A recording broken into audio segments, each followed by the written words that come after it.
Good morning. Ayan, mga kabalen, may nag-request sa atin ng bopis. Kaya ito naman ako, nagmadali akong pumunta ng palengke upang makabili at mailuto ko sa nag-request. At nawa, pag nakain niya itong aking sisig, nawa makabuo na siya ng aking magiging apo. Kasi inaanak ko sa kasal sila. So, syempre, pag nagka-baby, magiging apo ko na yun, di ba?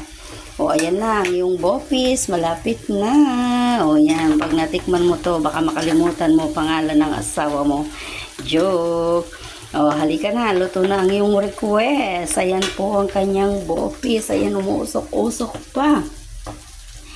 Nilagyan ko rin ng konting sili para may konting sipa at lalo siyang ganahan sa pagkain ng bopis. O, diba? O, yan lamang po ngayong umaga. At ihahatid ko na sa nag-request nito. O, yan na ang iyong request. Lutong-luto na po.